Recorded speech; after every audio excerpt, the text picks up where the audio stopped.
sejahtera untuk kita semua. Perkenalkan, nama saya Cindy Sabrina Berputaran dengan NIM B1B224018.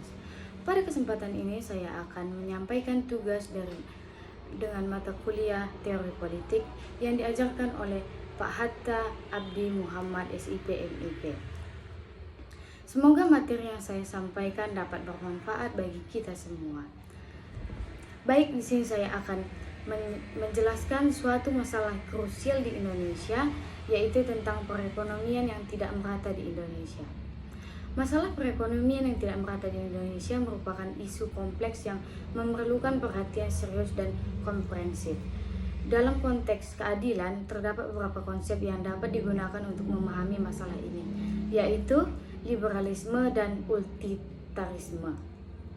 Liberalisme ekonomi menekankan pentingnya pasar bebas dan minimnya campur tangan pemerintah dalam perekonomian. Dalam sistem ini, individu memiliki kebebasan untuk mencapai kebahagiaan masing-masing dan mengembangkan potensi diri. Namun, liberalisme juga dapat memperlebar kesenjangan ekonomi karena yang kuat akan semakin kuat dan sementara yang lemah akan semakin lemah. Di Indonesia, liberalisme dapat dilihat sebagai salah satu faktor yang menyebabkan kesenjangan ekonomi. Dengan adanya pasar-pasar bebas, perusahaan-perusahaan besar dapat dengan mudah menguasai pasar dan menghasilkan keuntungan besar, sementara usaha kecil dapat menengah mungkin kesulitan untuk bersaing. Dampak liberalisme terdapat kesenjangan ekonomi. Seperti perusahaan besar dapat menyesuaikan pasar dan menghasilkan keuntungan besar. Yang kedua itu ada usaha kecil dan menengah mungkin kesulitan untuk bersaing. Sementara utilitarisme berfokus pada pencapaian kebahagiaan atau utilitas total bagi masyarakat. Menurut konsep ini, kebijakan pemerintah harus bertujuan untuk memaksimalkan kebahagiaan mayoritas masyarakat.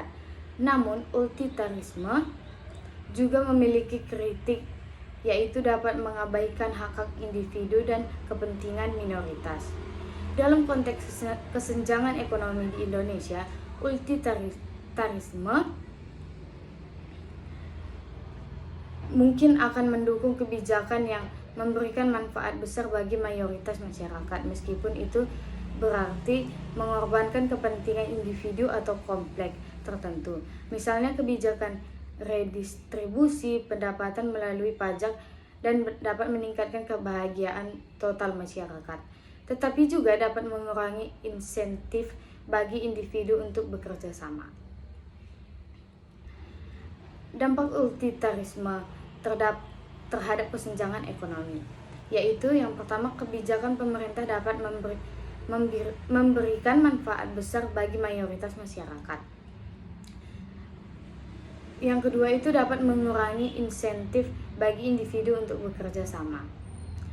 Yang ketiga ada sistem ekonomi Pancasila. Sistem ekonomi Pancasila, Indonesia memiliki sistem ekonomi yang unik, yaitu sistem ekonomi Pancasila yang menegakkan asas kekeluargaan dan gotong royong.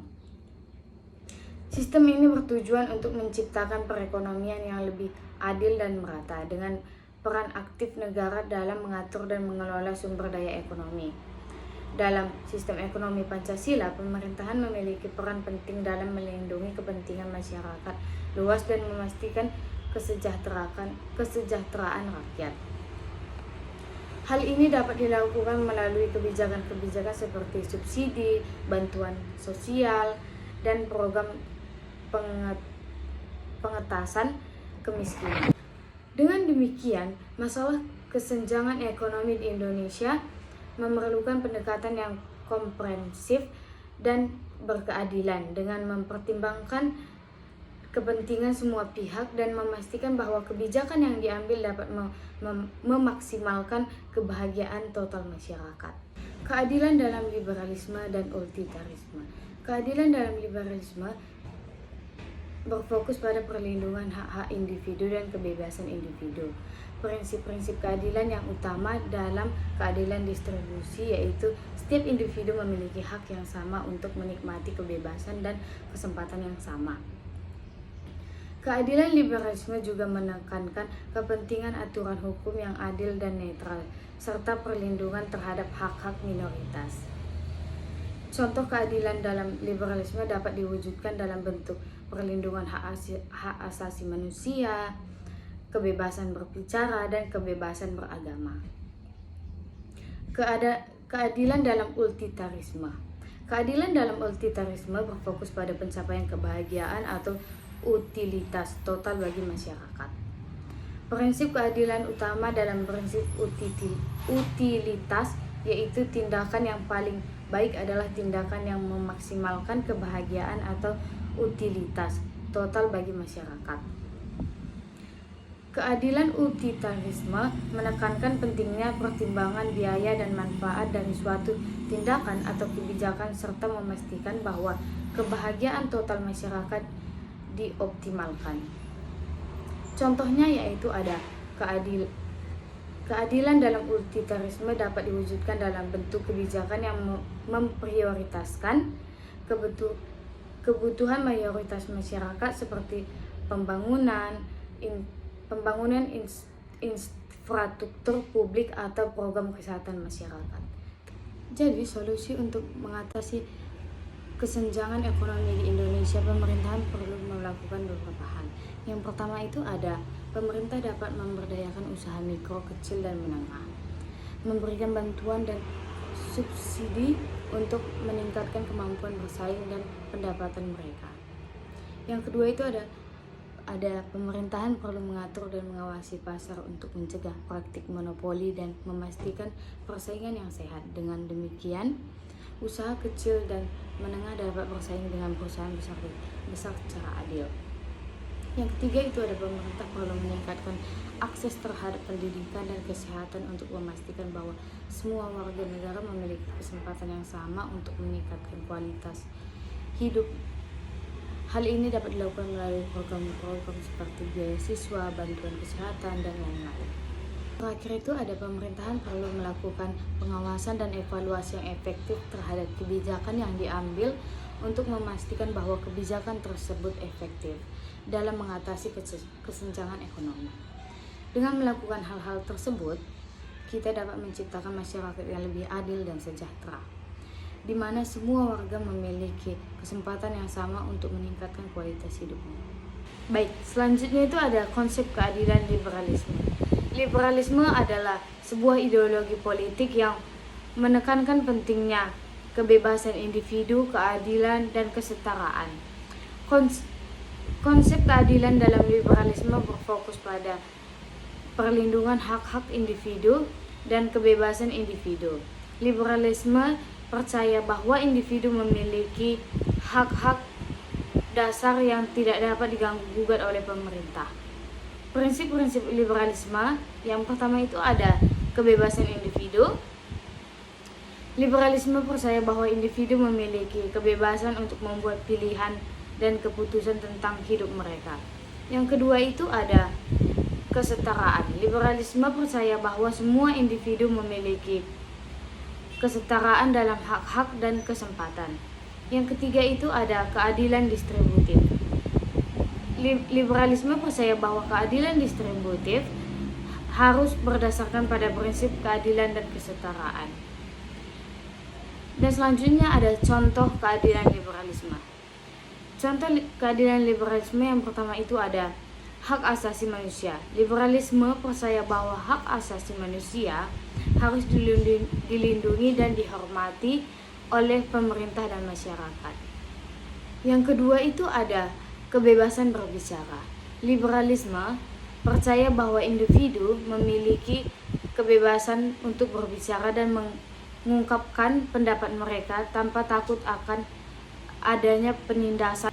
Yang ketiga itu ada keadilan sosial. Liberalisme percaya bahwa keadilan sosial dapat dicapai melalui kebijakan-kebijakan yang melindungi hak-hak individu dan mempromosikan kesetaraan. Konsep-konsep keadilan liberalisme. Liberalisme adalah sebuah ideologi politik yang menekankan pentingnya kebebasan individu dan minimnya campur tangan pemerintah dalam kehidupan individu. Konsep keadilan dalam liberalisme individu berfokus pada perlindungan hak-hak individu dan kebebasan individu dari campur tangan pemerintah. Prinsip keadilan liberalisme. Yang pertama itu ada kebebasan individu. Libertarisme percaya bahwa individu memiliki kebebasan untuk membuat pilihan dan keputusan tentang hidup mereka sendiri tanpa campur tangan pemerintah. Yang kedua itu ada minimnya campur tangan pemerintah. Libertarisme percaya bahwa pemerintah harus memiliki peran minimal dalam kehidupan individu dan ekonomi. Yang ketiga itu ada tanggung jawab individu. Libertarisme percaya bahwa individu harus bertanggung jawab atas pilihan dan keputusan mereka sendiri. Contoh keadilan libertarisme. Yang pertama itu ada pajak yang rendah. Libertarisme percaya bahwa pajak harus rendah untuk meminimalkan campur tangan pemerintah dalam kehidupan individu dan ekonomi. Yang kedua itu ada deregulasi. Libertarisme percaya bahwa regulasi pemerintah harus diminimalkan untuk kemungkinan individu dan perusahaan untuk membuat pilihan dan keputusan mereka sendiri.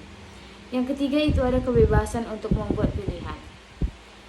Libertarisme percaya bahwa individu harus memiliki kebebasan untuk membuat pilihan tentang hidup mereka sendiri seperti pilihan tentang pendidikan, kesehatan, dan keuangan. Dalam perbandingan, liberalisme dan libertarisme memiliki perbedaan dalam pendekatan mereka terhadap keadilan dan kebebasan individu. Liberalisme percaya bahwa pemerintah memiliki peran penting dalam melindungi hak-hak individu dan mempromosikan kesetaraan. Sedangkan libertarisme percaya bahwa pemerintah harus memiliki peran minimal dalam kehidupan individu dan ekonomi. Sekian materi yang bisa saya sampaikan, lebih dan kurangnya saya minta maaf.